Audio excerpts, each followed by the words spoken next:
Bom, então vamos começar a gravação de hoje. Como a gente sempre faz, nós vamos fazer uma oração e depois a gente começa. Então tem muita coisa para a gente ver, os textos são longos, então a gente precisa começar. Vamos lá, oremos.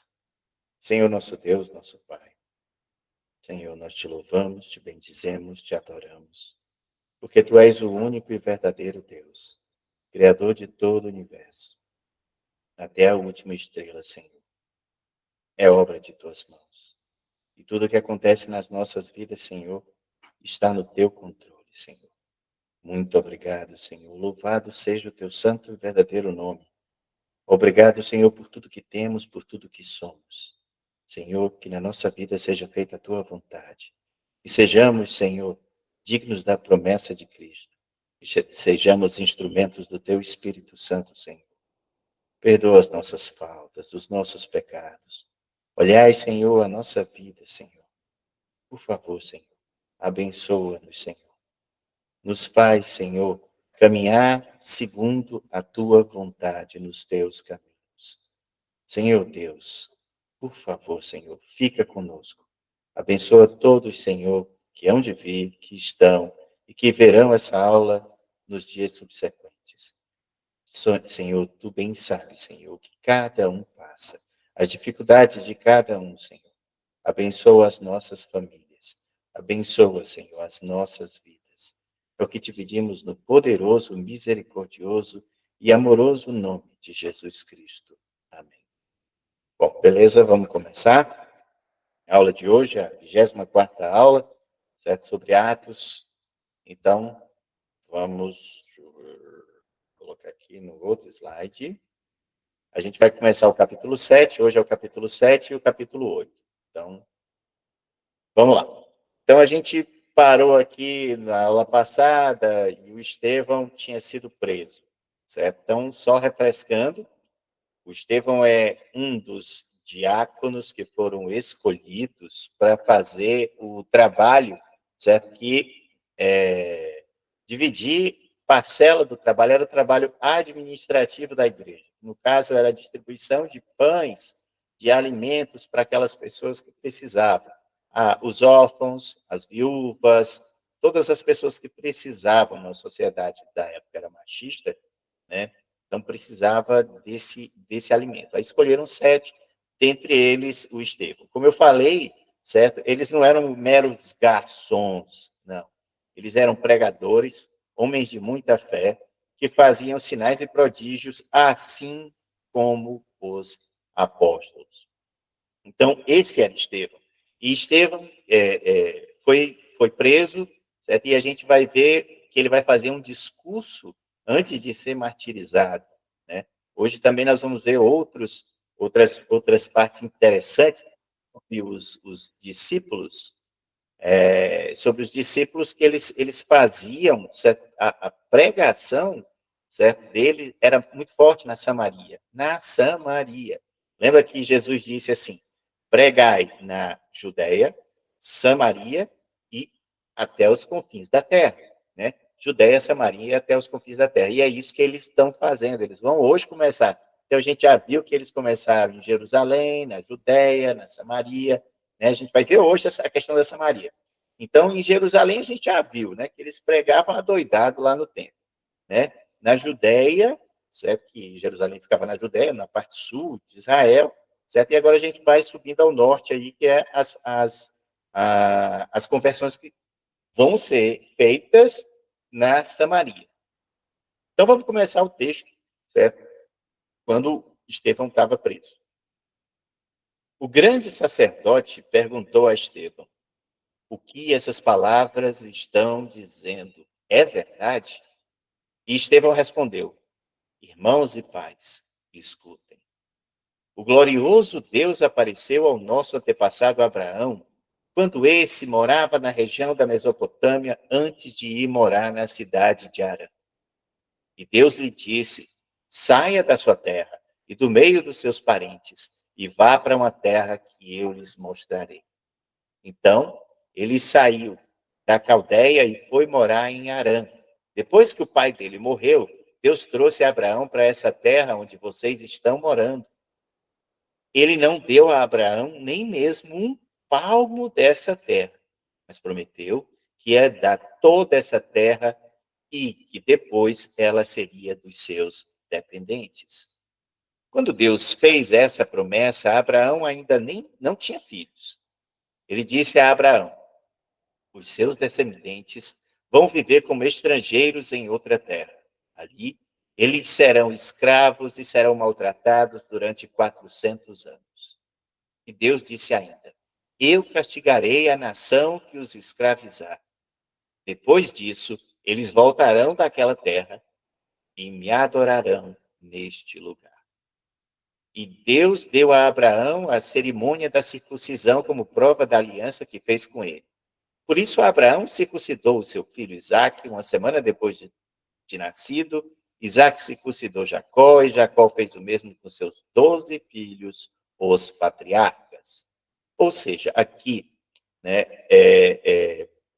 nós vamos ver que o melhor discurso do Novo Testamento é o de Estevão, que ele vai fazer uma história até chegar nos dias de Jesus, certo? Então, ele já começa falando Abraão, ele agora falou sobre as terras, sobre a terra prometida, que era Israel, ele vai falar sobre a questão da circuncisão, certo? Que foi a marca, que era a marca dessa conversão, dessa aliança antiga.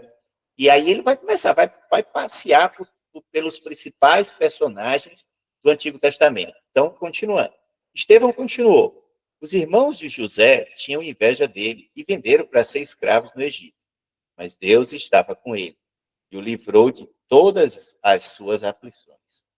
Quando José apareceu diante do faraó, rei do Egito, Deus lhe deu sabedoria e modos agradáveis. O faraó nomeou governador do Egito e do palácio do rei. Ou seja, a gente viu realmente que Moisés, né, aliás, Moisés não, José, certo, atingiu esse cargo, certo?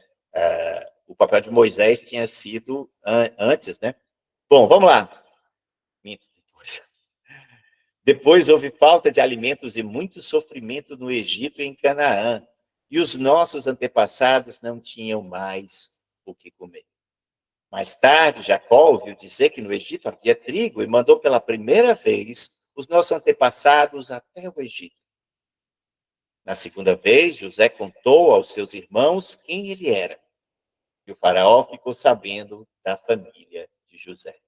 Então José mandou buscar o seu pai Jacó e todos os seus parentes, a fim de irem para o Egito. Eram 75 pessoas ao todo. Jacó foi para o Egito e ali ele e os seus antepassados ficaram morando até o dia da morte deles. Depois os corpos foram trazidos para Siquém e postos no túmulo que Abraão tinha comprado dos descendentes de Amor por um certo preço. Quando estava chegando o tempo de Deus cumprir o juramento que havia feito a Abraão, o nosso povo tinha aumentado muito lá no Egito. Então, um rei, né, um faraó, certo, que não sabia de nada do passado histórico, da relação entre Israel e Egito, certo? Não sabia de nada a respeito de José, começou a governar no Egito. Esse rei enganou, maltratou os nossos antepassados, a ponto de obrigá-los a abandonar suas próprias criancinhas para que elas morressem. Nesse tempo, nasceu Moisés, que era uma linda criança, e durante 3 meses os seus pais cuidaram dele em casa. Mas quando tiveram de abandoná-lo, a filha do rei o adotou, né, que botaram ele numa cestinha, botaram no rio Nilo, né, e criou como seu próprio filho. E assim, ele foi instruído em toda a ciência dos egípcios e se tornou um homem que falava e agia com autoridade. Isso tudo é o discurso de Estevão. Estevão disse ainda, quando Moisés já estava com 40 anos, resolveu ir ver a sua gente, os israelitas. Né? Ali viu um egípcio maltratando um homem do seu povo, então defendeu o israelita e o vingou, matando o egípcio. Moisés pensava que os israelitas entenderiam que Deus ia libertá-los por meio dele, mas eles não entenderam essa boa vontade de Moisés, essa missão de Moisés de libertá-los. E no dia seguinte, Moisés viu dois israelitas brigando entre si e tentando apartar a briga, disse: Homens, escutem, vocês são irmãos, por que é que vocês brigam? Mas aqueles que estavam maltratando o outro, aquele que estava maltratando o outro, empurrou Moisés para o lado e disse assim: E por acaso quem foi que pôs você como nosso chefe ou nosso juiz para decidir alguma coisa a nosso respeito? Você está querendo me matar como matou aquele egípcio ontem? Ou seja, a notícia correu rápido. Quando Moisés ouviu isso, aí ficou com medo, né? Disse: rapaz, essa história vai acabar caindo nos ouvidos das autoridades egípcias e vão me prender.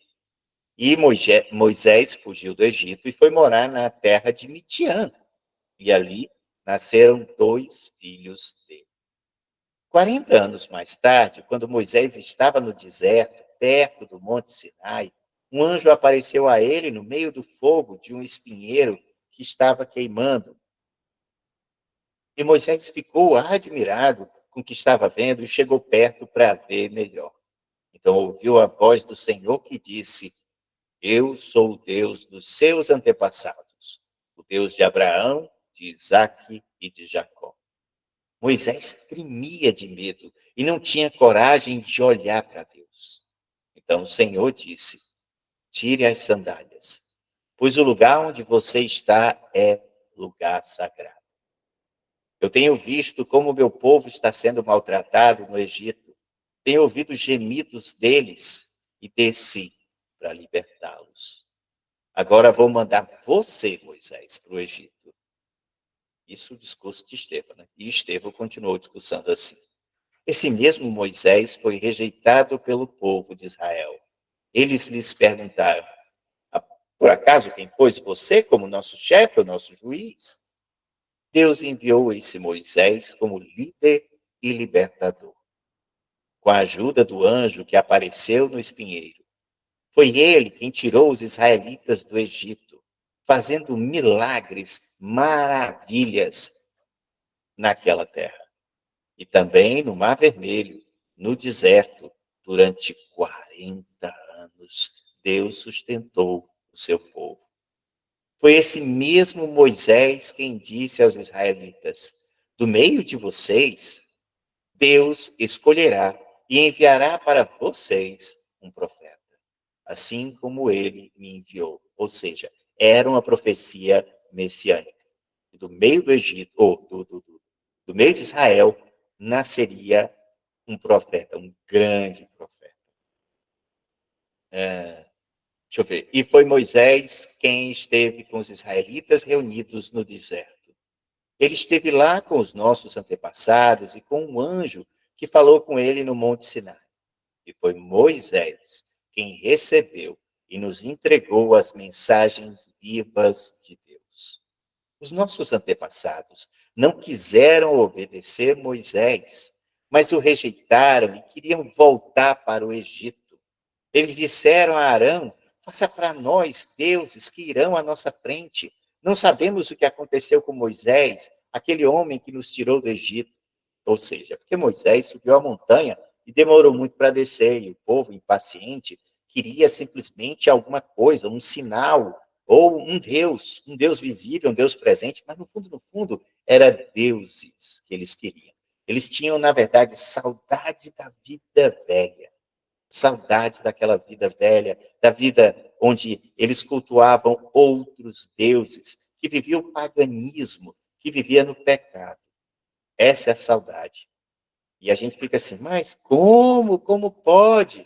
Né? Eles pediram para fazer um bezerro de ouro.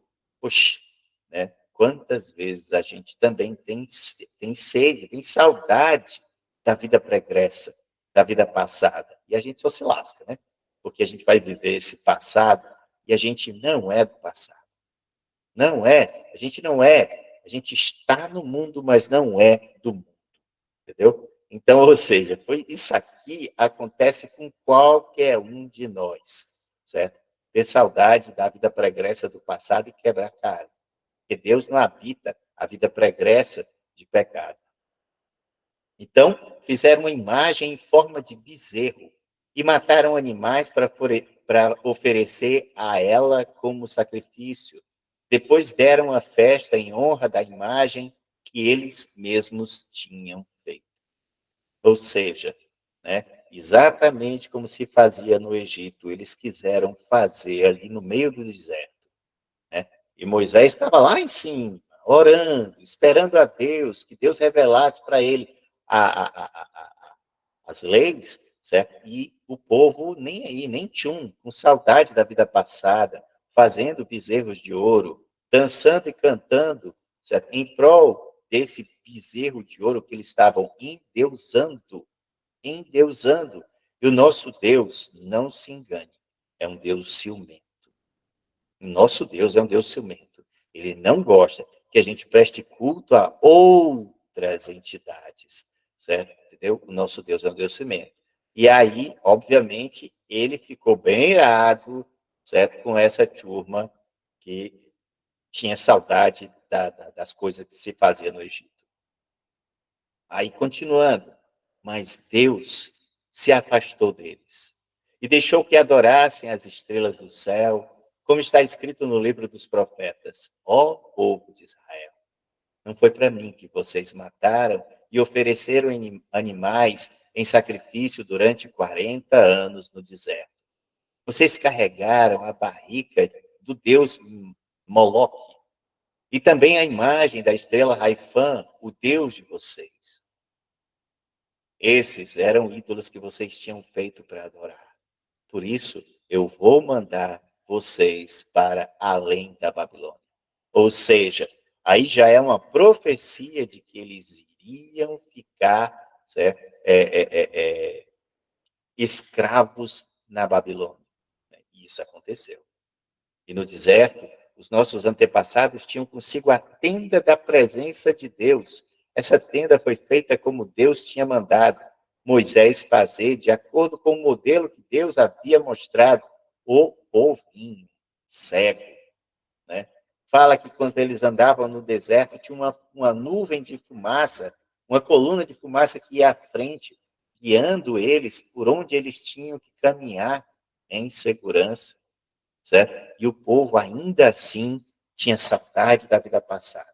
Aí tudo bem, aí quando veio a Arca da Aliança, tudo bem, vamos guardar a Arca da Aliança, a cada parada vamos fazer uma tenda, certo? Vamos fazer um templo móvel, né, que era uma tenda, certo? Para guardar a Arca da Aliança e ali Deus vai morar. E Deus foi fiel a Moisés e, né, continuava nessa tenda, Então, muitas coisas aconteciam para entrar nessa tenda, nossa, era pouca gente. E quem não fosse autorizado, eles tinham recebido a tenda dos seus antepassados e levaram quando foram com Josué e conquistaram as terras das nações que Deus expulsou diante deles. A tenda ficou lá com eles até o tempo de Davi. E Davi recebeu a aprovação de Deus e pediu licença para construir uma casa para o Deus de Jacó. Então já não havia, Deus já não estava mais habitando naquela tenda. Quando chegou Davi, Davi disse: não, eu quero não mais uma tenda, eu quero fazer para ti, ó Deus, o Deus de Abraão, Isaac e Jacó. Eu quero te fazer um templo. Né? Porém, o Altíssimo não mora em casas construídas por seres humanos. Aliás, minto. Davi recebeu a aprovação, mas foi Salomão quem construiu a casa de Deus. Por conta dos pecados de Davi, né, Deus disse: não, vai ser teu filho que vai fazer o templo para mim. Entendeu? Então, Salomão, filho de Davi, foi quem fez a obra. Né?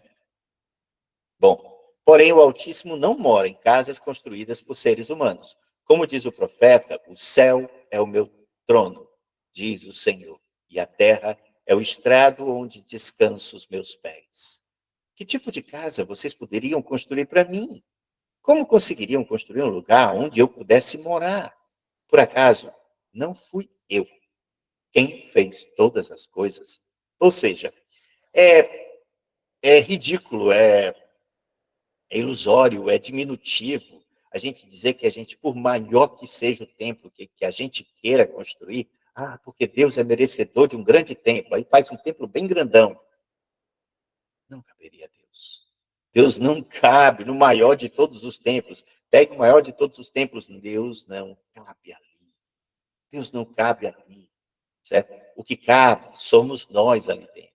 Não é Deus. Deus habita em todos os lugares. Então, Jesus mesmo disse, haverá um tempo que não vai precisar de templo nenhum para vocês adorarem a Deus. Né? Basta adorar em espírito e verdade onde quer que vocês estejam. Quer dizer, Jesus. Então, vamos lá. Aí, né, ou seja, ainda assim, é o discurso de Estevão, lembrando, o discurso de Estevão. Estevão está explicando que por mais que se fizesse templos, certo? Da tenda ao templo, certo? Não é a morada de Deus. Deus mora em tudo, em todo lugar, é onipresente, entendeu? Então, ou seja, não adianta você construir um templo plano, né? Bom, Estevão terminou dizendo assim: como vocês são teimosos, como são duros de coração, surdos para ouvir a mensagem de Deus.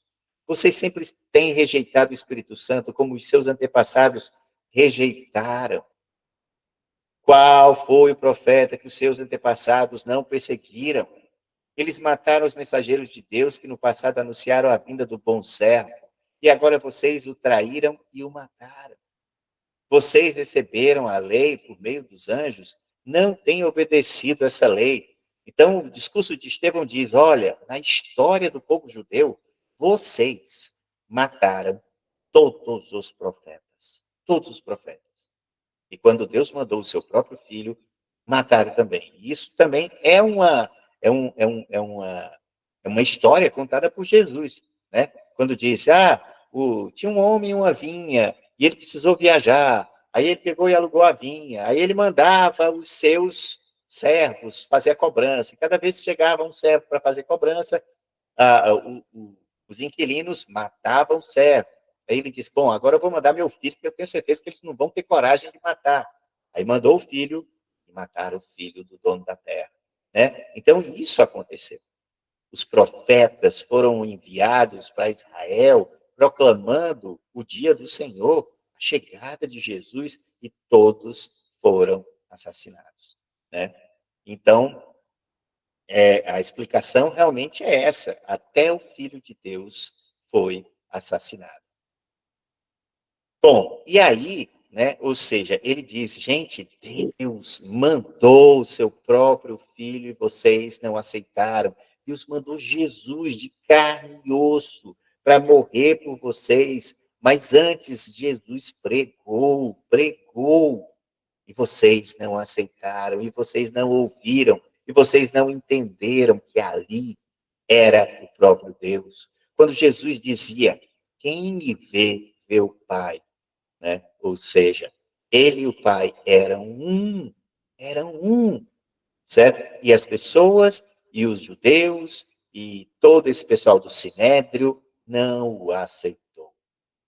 Aí, resultado, quando ele disse, como Deus era um com o Pai, então pronto, a loucura aí começou, certo? Esse discurso dele no Sinédrio só foi piorar a situação para o lado dele. Né? Estevão estava preso.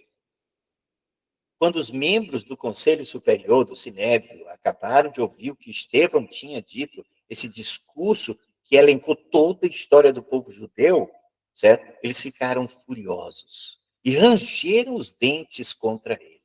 Mas Estevão, cheio do Espírito Santo, olhou firmemente para o céu e viu a glória de Deus.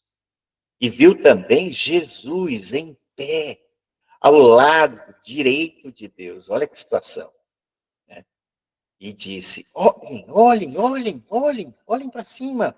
Eu estou vendo o céu aberto, o Filho do Homem em pé, ao lado direito de Deus. Mas eles, né, o pessoal do Sinédrio, os fariseus, os saduceus, os mestres da lei, os doutores, eles não quiseram ouvir, eles taparam os ouvidos, eles gritavam bem alto, avançavam todos juntos contra Estevão, depois o jogaram para fora da cidade e o apedrejaram. E as testemunhas que estavam vendo, certo? As testemunhas deixaram um moço chamado Saulo. Ops, quem? Saulo de Tarso? Sim, esse mesmo.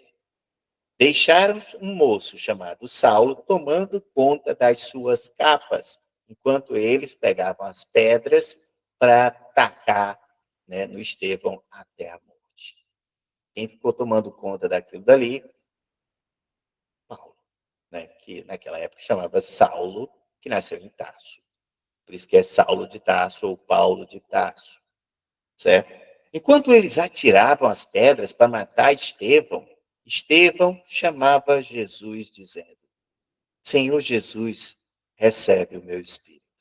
Ou seja, assim como o próprio Jesus disse: Senhor, entrega minha alma, meu espírito, meu corpo, entrega tudo de mim, e depois morreu, certo? Estevão também fez a mesma coisa, ele se entregou e depois morreu. Depois ajoelhou-se e gritou com voz bem forte: Senhor, não condenes essa gente por causa desse pecado que fazem contra mim. E depois disso, ele caiu e morreu. Ou seja, morreu a pedradas.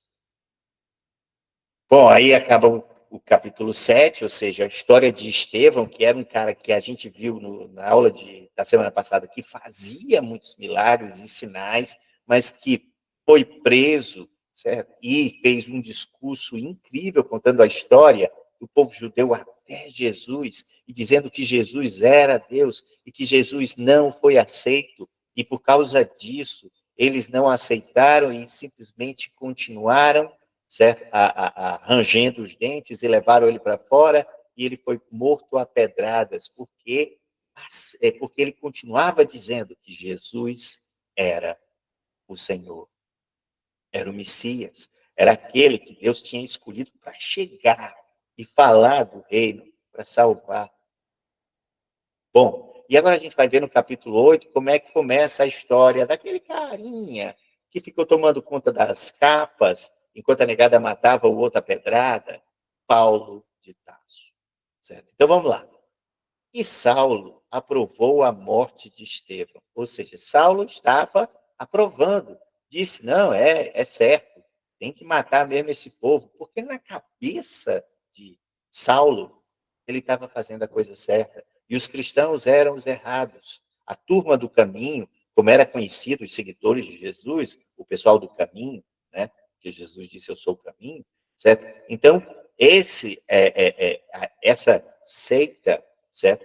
Na cabeça de Saulo, era completamente equivocada, errada, e eles precisavam ser exterminados, antes que aquela seita tomasse conta de todas as sinagogas por aí, né? Então, deixa eu ver, Saulo aprovou a morte de Estevão. Naquele mesmo dia, a igreja de Jerusalém começou a sofrer uma grande perseguição. E todos os cristãos, menos os apóstolos, foram espalhados pelas regiões da Judéia e da Samaria. Olha como Deus escreve, certo? Por linhas tortas, certo? Então, ou seja, a igreja, por incrível que pareça, a igreja só cresce no sofrimento e na dor, né? Se o grão de trigo que cair na terra não morrer, ele não vai dar frutos, né? Não vai dar frutos. Mas se morrer, dará muitos e muitos e muitos frutos. Então, quando um cristão era abatido, certo? Nasciam outros cristãos, porque aquela morte servia, certo? Ou seja, ninguém morre por uma mentira. Ninguém morre por uma mentira. E as pessoas olhavam os exemplos dos primeiros cristãos. A gente viu que aquela igreja era uma igreja séria. Era uma igreja séria, com pessoas sérias que morriam pela palavra. Elas morriam pela palavra. Elas diziam, Jesus Cristo eu conheci. Esse cara era Deus. Esse cara fazia milagre. Esse cara veio para salvar, para redimir os nossos pecados. Eu conheci. Ah, mas você tem que deixar esse discurso, senão você vai morrer. eu prefiro morrer a negar que Jesus era o Messias. E morriam. Aí as pessoas começavam a questionar, poxa, mas o cara vai morrer por uma mentira? Não, não vai. E aí começava a ver os exemplos de vida dos primeiros cristãos, eram pessoas realmente devotadas, sérias, certo? No trabalho para a propagação do reino de Deus. E elas eram perseguidas. E aí elas tiveram que fugir. Com exceção dos apóstolos, o resto teve que fugir. E eles fugiram, certo? E eles fugiram para a Judéia e para Samaria. Então, eles saíram de Jerusalém e foram para a Judéia e para a parte de cima, que era Samaria.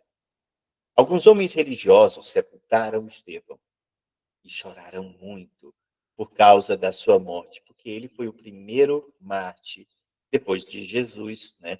O primeiro mártir. Porém, Saulo se esforçava para acabar com a igreja. Ele ia de casa em casa, arrastava os homens e mulheres e jogava na cadeia. Há algumas versões desses trechos que fala que ele realmente matava, certo? Porque ele acreditava que estava fazendo a coisa certa. E ele matava cristão. E se não matasse, prendia.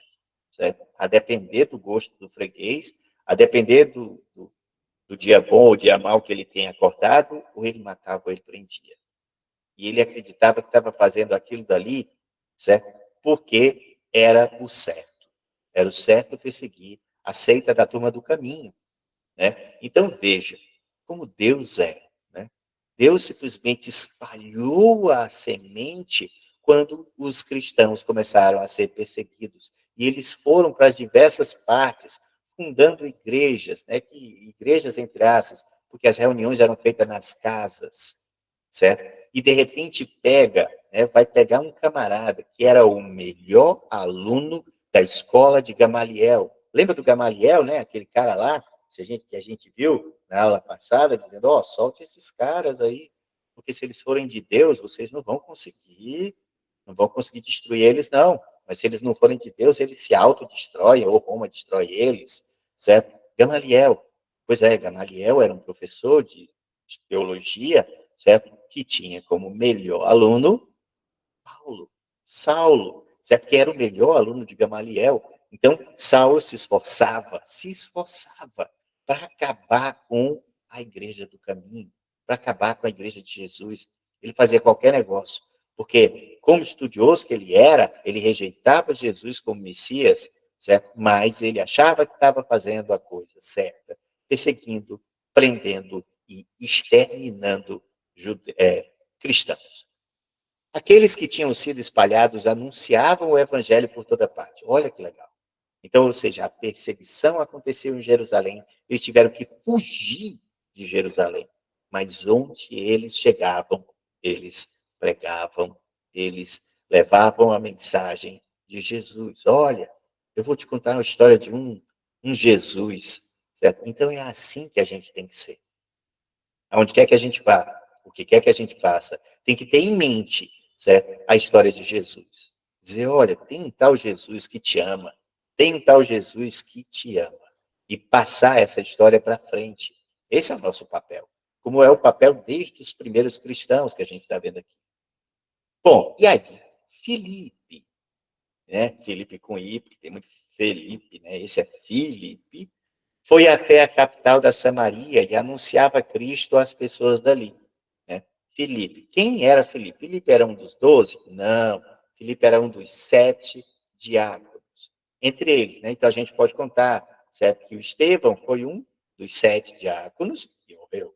Certo? Outro que era diácono também, um dos 7 diáconos que foi escolhido, foi Filipe. E Filipe, ele fugiu para Samaria. E lá ele anunciava Cristo.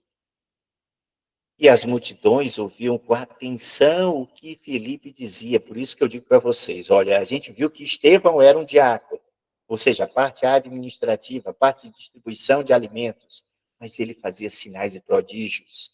Ele era um grande pregador, ele era conhecedor da palavra, certo? Entendeu? Então, ou seja, de garçom não tinha nada, entendeu? A gente até pensa que é, mas não é não, não é não.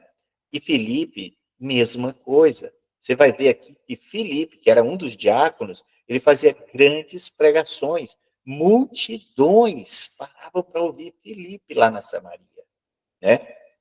Ouviam com atenção o que ele dizia, todos escutavam e viam os milagres que ele fazia. Ou seja, o diácono fazia milagre? Uhum, uhum. Ou seja, não era só os 12, não. Não era só os 12, não. Os diáconos também faziam sinais e prodígios, certo? E isso atraía muito. Os espíritos maus, gritando, saíam de muitas pessoas, muitos coxos e paralíticos eram curados por Filipe. Filipe, o diácono. Isso lá na Samaria. E assim o povo daquela capital da Samaria, que era a cidade de Samaria, certo? Ficou muito alegre com a presença de Filipe e a mensagem que ele levava. Só que lá na Samaria morava um homem chamado Simão, que desde algum tempo atrás fazia feitiçaria entre os samaritanos e os havia deixado muito admirados. Ele se fazia de importante. E os moradores de Samaria, desde os mais importantes até os mais humildes, escutavam com muita atenção o que Simão dizia. Eles afirmavam: esse homem é o poder de Deus, ele é o grande poder. Isso, as pessoas começavam a ver, certo, o feiticeiro Simão atuando, né? As pessoas na Samaria, elas olhavam o feiticeiro atuando e diziam: nossa, esse cara tem grande poder, tem grande poder. Ele é o grande, ele é o grande poder. Eles davam atenção ao que Simão fazia, porque, ou seja, o cara ficou importante, ficou notório, né, com os feitiços que ele fazia, né, com a alquimia que ele fazia, né, com os prodígios que ele conseguia, as mágicas, né, que ele fazia. Durante muito tempo, ele os havia deixado assombrado com as suas mágicas, as suas feitiçarias. Mas eles acreditaram na mensagem, ou seja, por muito tempo, certo? As pessoas da Samaria acreditavam e respeitavam o Simão, o mágico, né? O feiticeiro, certo? Muito tempo eles acreditaram, o cara ficou importante, né? Era um cara importante. Só que aí chega Felipe na Samaria, né? E eles começaram a acreditar na mensagem de Filipe, porque Filipe chegou com todo o poder do Espírito Santo, a respeito da boa notícia do reino de Deus e a respeito de Jesus Cristo, e muitos foram batizados, tanto os homens quanto mulheres. O próprio Simão, que foi lá, viu os prodígios feitos por Filipe, ouviu a pregação, certo? E creu, né? Ou seja, o próprio Simão também creu. E depois de ser batizado, acompanhava Filipe de perto, muito admirado com os grandes milagres e maravilhas que ele fazia. Ou seja, Filipe não era mágico, Filipe não era alquimista, Filipe não era um embusteiro, um impostor. Filipe fazia por obra e graça do Espírito Santo. E Simão ficava abasbacado, né? E ficava impressionado com tudo aquilo que Filipe conseguia fazer. Ficava admirado dos seus milagres, das suas maravilhas. E os apóstolos que estavam em Jerusalém ficaram, ou seja, todo mundo, né, fugiu para a Judéia, né, para as outras cidades da Judéia e para Samaria. Certo? Os apóstolos tinham ficado em Jerusalém, corajosos, certo? Ficaram sabendo que o povo da Samaria também havia recebido a palavra de Deus e por isso mandaram Pedro e João para lá. Ou seja, a notícia se espalhava de que igrejas, né, de que havia, certo, conversões feitas na Samaria, junto aos samaritanos, que eram, né, que a gente sabe que era judeu de segunda classe, né, porque eles eram misturados com ainda os povos pagãos, por aí, por onde eles viveram na Babilônia, por aí vai. Ou seja, havia aquela rixa, uma rixa feroz entre judeu e samaritano. Mas veja que a igreja, através do Espírito Santo, ela quebra essas rixas, ela quebra as distinções, certo? De raça, sei lá, de cor, de sexo, entendeu? Ou seja, quando os 12, né, que agora estavam com o Espírito Santo, agora estavam com o Espírito Santo, eles começaram a ouvir, certo, as histórias que eram trazidas da Samaria, do que Filipe tinha feito, pregado, das multidões que eram convertidas e batizadas na Samaria, resolveram ir lá. Ou seja, Pedro e João, a dupla Pedro e João, lembra que Pedro e João andavam muito juntos, certo? Entendeu? E até foram presos juntos. Pois é, a dupla Pedro e João resolveu sair de Jerusalém e ir até a cidade lá na Samaria, onde Filipe tinha pregado. Bom, quando os dois chegaram, oraram para que a gente de Samaria recebesse o Espírito Santo, pois o Espírito ainda não tinha descido sobre nenhum deles. Eles apenas haviam sido batizados em nome do Senhor Jesus. Essa parte a gente precisa ter com muita atenção. Ou seja, estar batizado, né? Ah, eu fui batizado nas águas. Ah, eu fui batizado quando nasci. Não te garante, né? Pelo menos segundo a palavra em Atos dos Apóstolos, certo? A presença do Espírito Santo na sua vida. Aquilo é apenas um sinal de conversão. É um sinal de conversão. Não é um sinal da presença do Espírito Santo na sua vida. Tanto é que Pedro e João foram até Samaria e disseram: bom, os batizados, certo? Nós agora vamos orar para que o Espírito Santo, sim, agora, certo? Ele tome conta da vida desses novos convertidos e batizados, certo? Bom, pois o Espírito ainda não tinha descido em nenhum deles, eles apenas haviam sido batizados, aí Pedro e João puseram as mãos sobre eles. E assim eles receberam o Espírito Santo. Que legal, né? Bom, vamos lá. Simão viu que quando os apóstolos punham as mãos sobre as pessoas, olha o Simão o mágico, né? Deus dava a elas o Espírito Santo. Por isso, Simão ofereceu dinheiro a Pedro e a João, dizendo: quero que vocês me deem também esse poder. Assim, quando eu puser as mãos sobre alguém, essas pessoas possam receber o Espírito Santo. E aí Pedro respondeu: que Deus mande você e o seu dinheiro para o inferno. Você pensa que pode conseguir com dinheiro o dom do Espírito, o dom de Deus? Você não tem direito de tomar parte do nosso trabalho porque o seu coração não é honesto diante de Deus. Arrependa-se, deixe o seu plano perverso e peça ao Senhor que o perdoe por essa má intenção. Veja que você está cheio de inveja da gente, uma inveja amarga como fel. E vejo também que você está preso pelo pecado. Ou seja, foram palavras duras, né? Ou seja, o cara achava que poderia comprar o poder. Ah, passa para mim esse poder. Não, o Espírito sopra onde quer.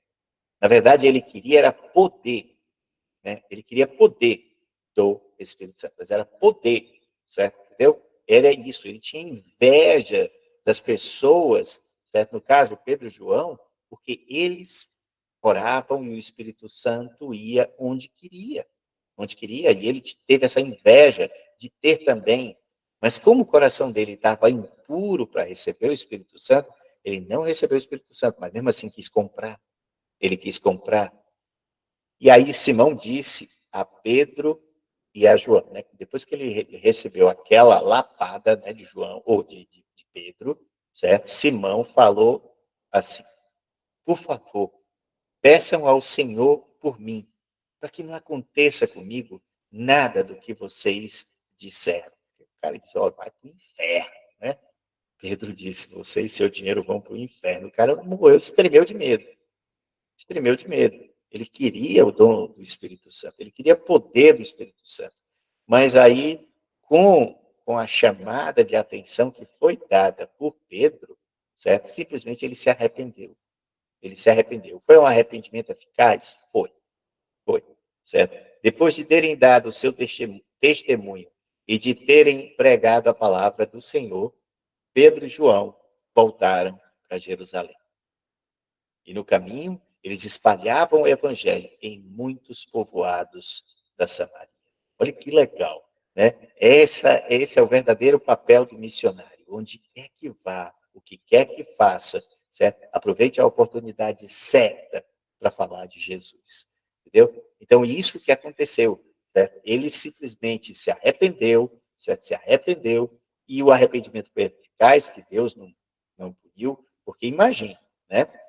Arrependimento eficaz, certo? Veja que a situação dele só não ficou pior, porque a palavra diz assim, porque ele queria passar o Espírito Santo também. Ele queria passar também o Espírito Santo, né? Não é aquela coisa, eu quero ser famoso, né?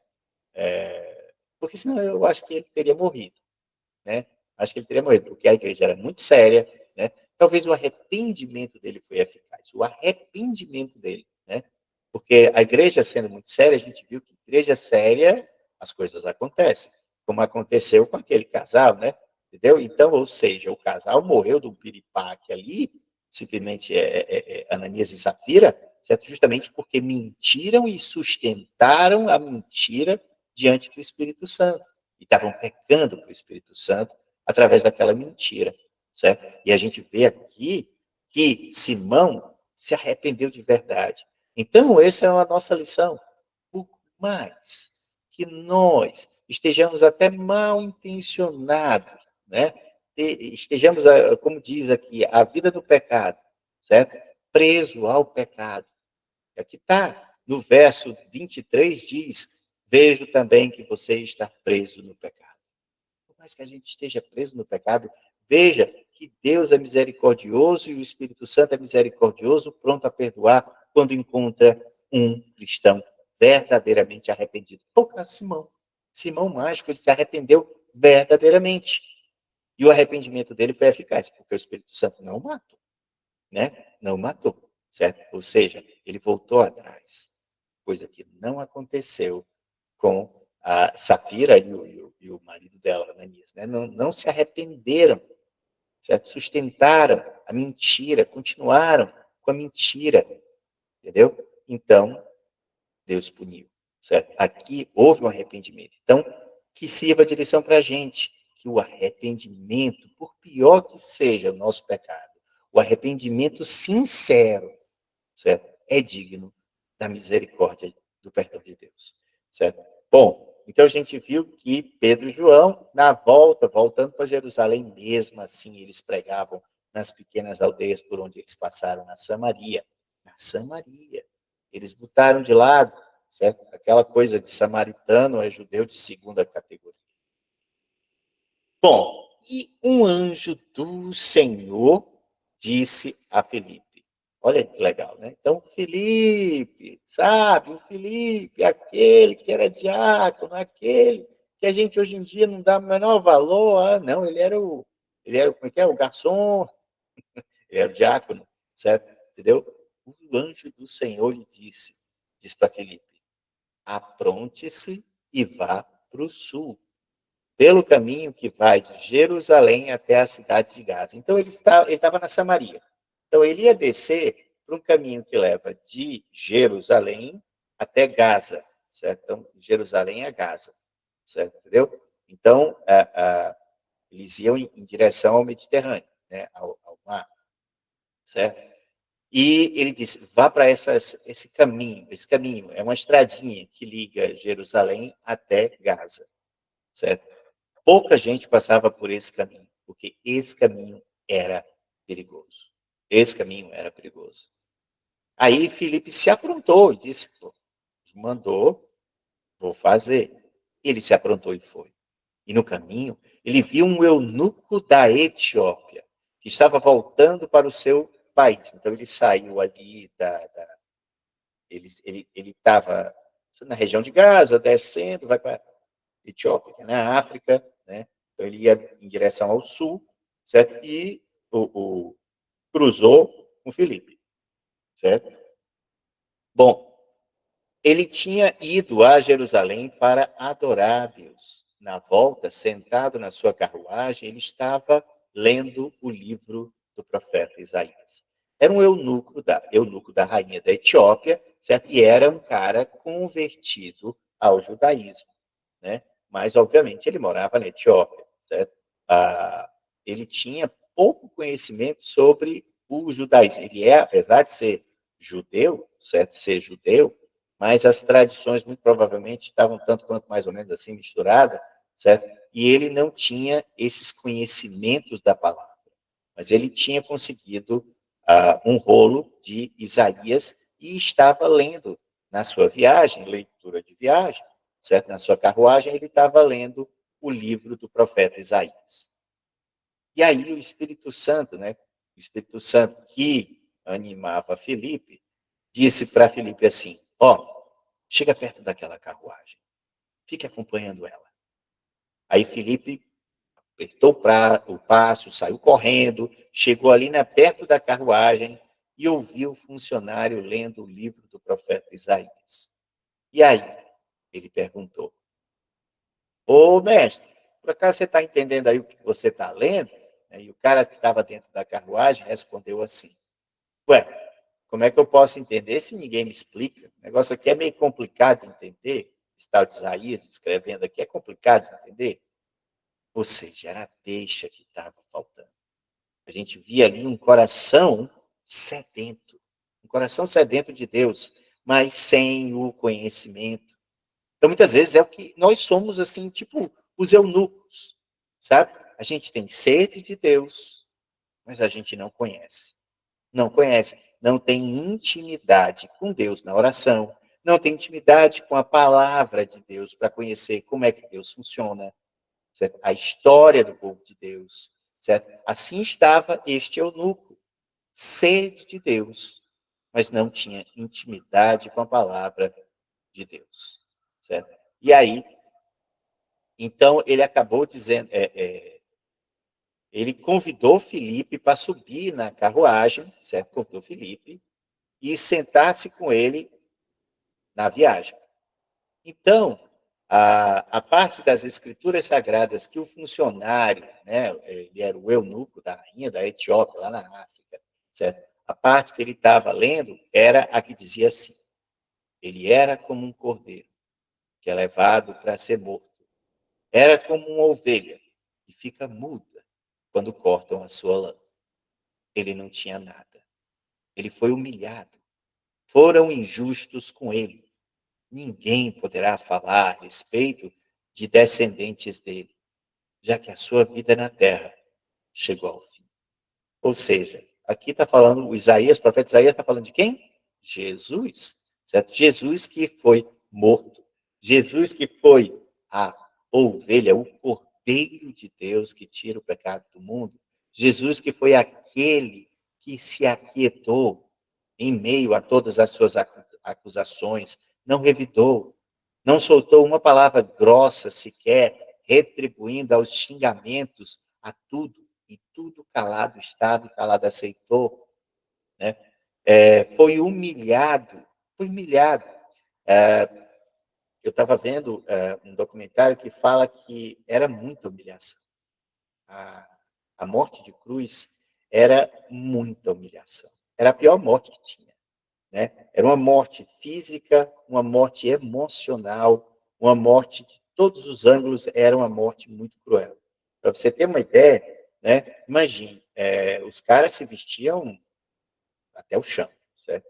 Só que quando você era crucificado nu, nu, né? Hoje, por uma questão de respeito, as pessoas colocam Jesus Cristo pregado na cruz, mas um paninho lá nas suas partes íntimas, né? Mas não era assim que acontecia.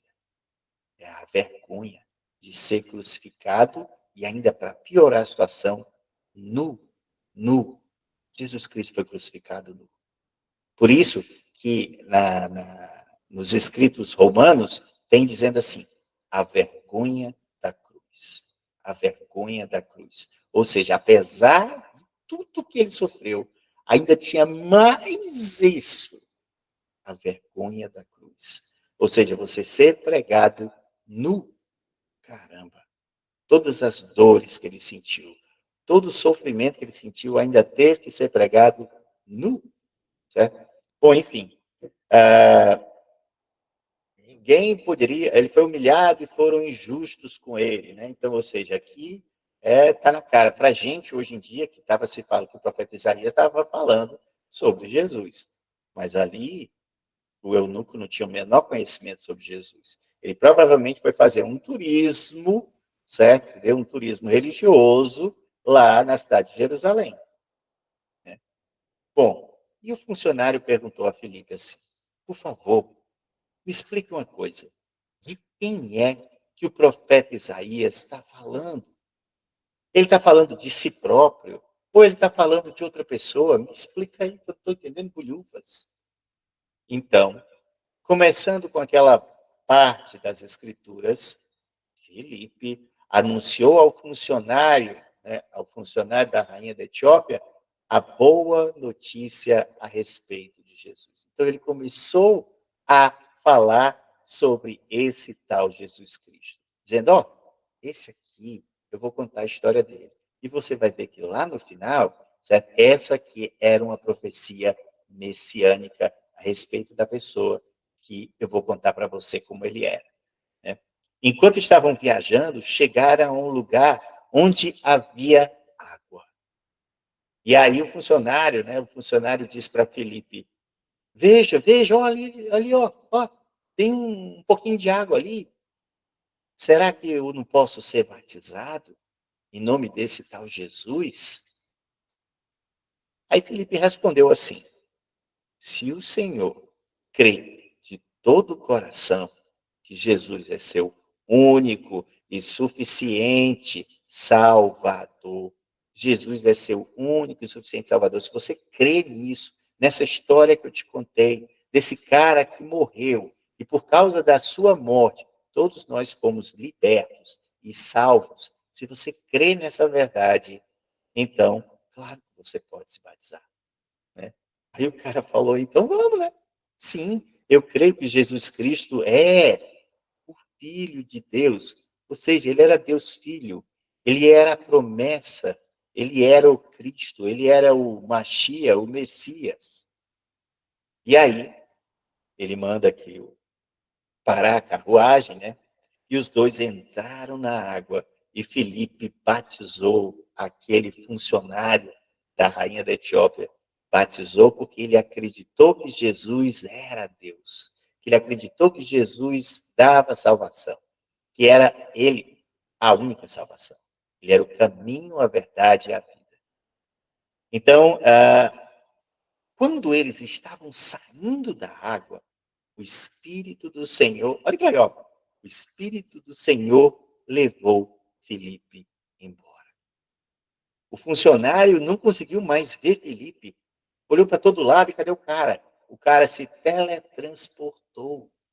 Filipe teletransportou, certo? Naquela hora, Filipe tinha uma outra missão e foi teletransportado. Porém, continuou a sua viagem. Então, o funcionário continuou a viagem rumo ao sul, né, lá para a Etiópia, certo?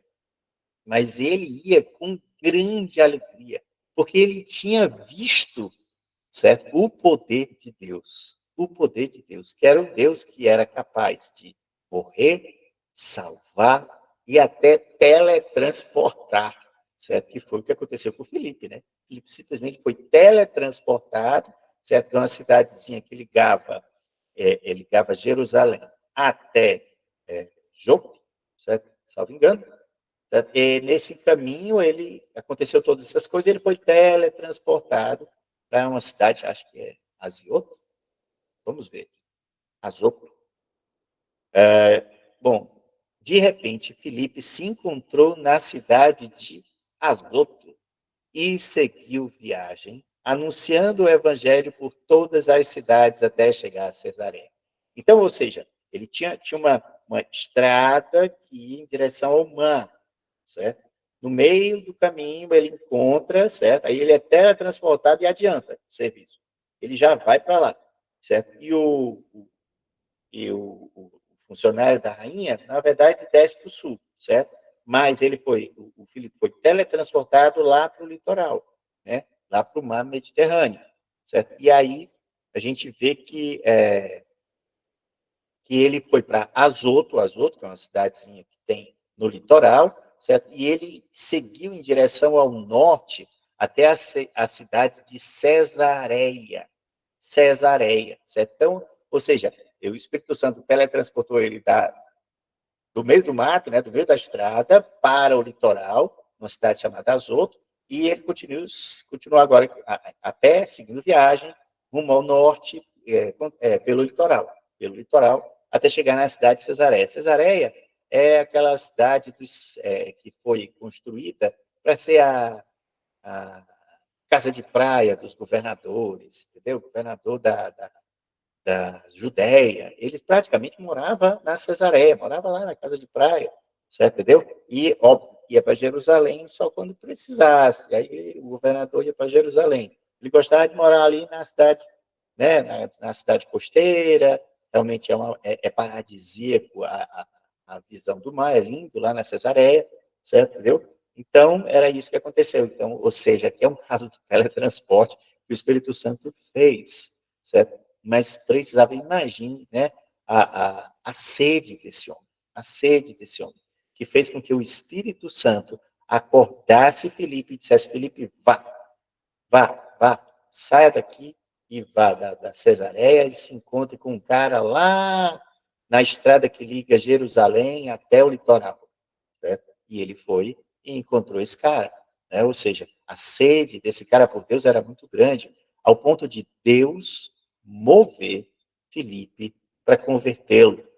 Então, que a nossa sede de Deus seja tão grande, ao ponto de Deus mover céus e terras, para que a gente verdadeiramente consiga a conversão sincera, verdadeira, as informações sobre Jesus, certo? Que aclareie o nosso entendimento, que haja mudança de vida através da aceitação de Jesus como nosso Senhor. Bom, então, a gente terminou agora o capítulo 8, certo? E fazendo a recapitulação aqui, nós já estamos vendo aqui que a igreja está crescendo. A igreja que começou em Jerusalém e começaram a perseguir cristãos, certo? E Paulo tem uma parcela nessa perseguição. E essa perseguição faz com que o id de Jesus, a missão dada por Jesus, fosse cumprida quando Jesus disse: vamos, convertam Jerusalém, que é uma cidade, a Judéia, que é a parte sul, a Samaria, que é a parte do meio, e o resto da terra. O resto da terra ia até o Império Romano, certo? Aí já é com Paulo. Certo? Então a gente vê que já começa, né? A gente já está vendo a parte de Jerusalém, que foi a parte do Espírito Santo, né? Do Pentecostes. A gente está vendo agora como é que foi a questão da conversão da Samaria, né? Da Judéia, obviamente, e da Samaria, certo? E aí a gente vai começar a ver depois a questão dos confins da terra. Ou seja, é a ordem de Jesus sendo realizada, pregando o evangelho a toda e qualquer criatura. A gente viu que as pessoas precisam, a nossa igreja, a igreja cristã, não importa qual é a denominação, ela cresce a partir do sofrimento, porque Jesus Cristo é real e sofreu. Jesus Cristo não prometeu para a gente, certo? Pegue a sua pena e me siga. Ele diz: pega a sua cruz. Ele diz que o céu não é aqui, mas que a gente tem uma missão. E a nossa missão é ter intimidade com Ele e pregar o Evangelho a quem precisa ouvir sobre Ele. Né? Ok? Então, vamos continuar na nossa oração de todos os dias, pegando intimidade com Deus e aproveitando todas as oportunidades para a gente levar o nome de Jesus para todas as pessoas. Beleza? Um beijo no coração, certo? E fiquem com Deus. Até a semana que vem, que a gente vai ter mais 2 capítulos para a gente comentar e estudar sobre Jesus. Beleza? Então, beijão. Parando a gravação. Parar a gravação. Até mais.